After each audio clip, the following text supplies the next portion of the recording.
Christopher Nolan, man, like one of the best. He's the best. He's one of the best of the best. I mean, just like looking at his like past filmography, I mean, you got The Prestige, which is about two rival magicians trying to, be one-upping each other. That's amazing. See that Memento, about a guy who's trying to find the killer of his wife. That's a major psychological thriller that you have to watch multiple times to really get. It took me like 2 viewings. It was like, oh wow, holy shit, that's what's happening. Damn, another fantastic film. Again, revolutionary, telling a story in reverse. Memento, see it. It's great. We're talking about the Dark Knight trilogy. Batman Begins, The Dark Knight, my second favorite film of all time. The Dark Knight Rises, Interstellar, Inception.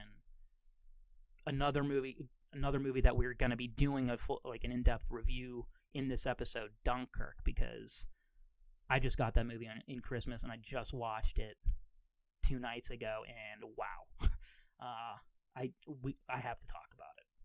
But I mean, even his like lesser films, like his worst films, are still really, really good.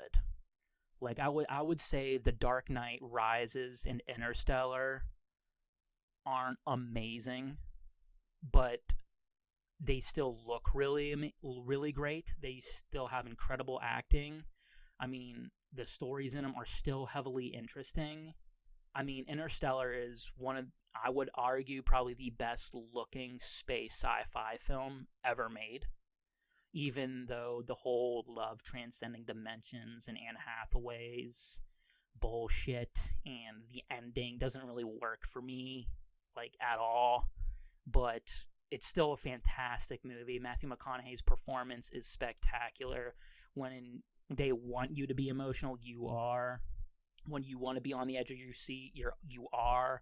When they want your heart rate to be like extremely high, it is. I mean, The Dark Knight Rises is still incredible. I mean, Bane is amazing. I mean, come on. You think darkness is your ally? I mean, come on now. Sorry for that.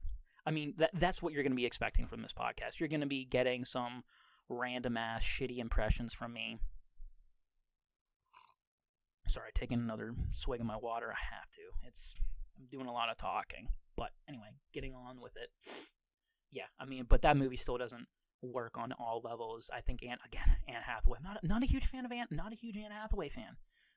Yeah, I don't know. Just something about her. I just don't really like her as an actress. She doesn't really. I don't know. Like, whenever I see her in the movies, like, I don't see her as her character. I just see her as Anne Hathaway.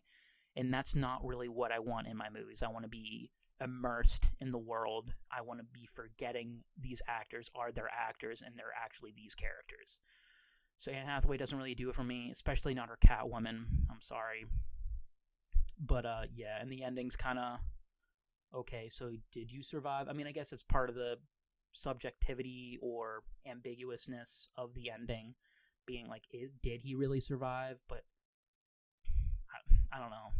Again, it's definitely the worst of the Dark Knight trilogy. But again, both of those movies, Interstellar and Dark Knight Rises, are still really good movies, and I would still highly recommend them. So his worst movies are still really good. So my favorites of his movies are some of the greatest films of all time. I mean, come on. Inception, The Dark Knight, The Prestige, Memento. Flawless films.